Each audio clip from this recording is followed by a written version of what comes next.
कैसे चुप्पे चाप बिलई बरोबर खुश रहतस बेटा। आज देरी कैसे होइस रे? मंटोरक दादा सांझ कुन मोर इंटरव्यू लू के औ हमला कहीं आए नहीं साहब। तेकरे सेती जनरल नॉलेज के पुस्तक खोजत रहे नहीं मिलिस। कैसे तोर मोर किस्सा से मिलते बेटा। आए ऐसने हवलदारिन के दादा मोरो इंटरव्यू ले रहीस रे। तो आप कैसे करे सर? आप तो निच्चट गधा हो। सब प्रश्न के एकदम सही सही जवाब दे समझे। तो हमला तो कहीं नहीं है साहब, हम कैसे कर? अरे ते काय भोय भोय रोथस रे। ते संशोधन कर बेटा, मैं तो तोर प्रैक्टिस करवहूं रे। जेन जेन मैं पूछूं ओकर फटाफट उत्तर देबे तहन तोर प्रैक्टिस एकदम तगड़ा हो जाई बे। तब पूछो ना साहब। अरे साहब नहीं बेटा, मान लो मैं अभी मंटोरा के दादा हूँ और तुम्हारा इंटरव्यू ले रहा हूँ। तो पूछो ना ससुर जी। अच्छा ये बताओ बेटा, शाम को समुंदर का पानी गर्म क्यों रहता है? क्योंकि सांझ का सूरज उसी समुंदर में जाके बुड़ जाता है। शाबाश, शाबाश, शाबाश।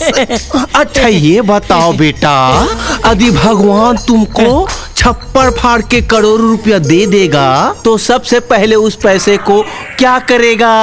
जो भगवान छप्पर फाड़ा रहेगा ना उसको सबले पहले सुधराऊंगा। अरे very nice, very nice, very nice, शाबाश बेटा। अच्छा ये बताओ बेटा, हमारे भारत में सबसे अधिक गायें कहाँ पाई जाती है? रोड में।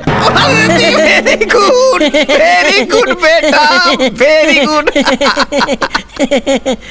अच्छा ये बताओ बेटा, तुम मरने के बाद स्वर्ग में रहना पसंद करोगे कि नरक में? दोनों के बीच में। बीच में क्यों? बीच में दुकान खोल लूंगा, दोनों तरफ के गिराही आएंगे। शाबाश यार, वेरी गुड। अच्छा ये बताओ बेटा, किसी गधा को मनुष्य के अत्याचार से बचाऊंगा तो कौन सी भावना प्रदर्शित करूंगा? भाईचारा की भावना सर। वो कैसे? क्योंकि गधा को गधा ही बचाएगा ना।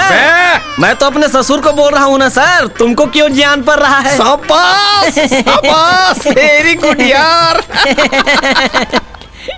अच्छा ये बता, ये रामायण के लेखक कौन है? सब जानते, रामानंद सागर। तो ये तुलसीदास कौन है यार? हमारे छोटे मामा टूरा। Very good, very good. तुम्हारा जी के एकदम अच्छा है यार। कौन सा जी के? तुम अभी हवलदार बनोगे ना, तब समझ जाओगे जी के का मतलब।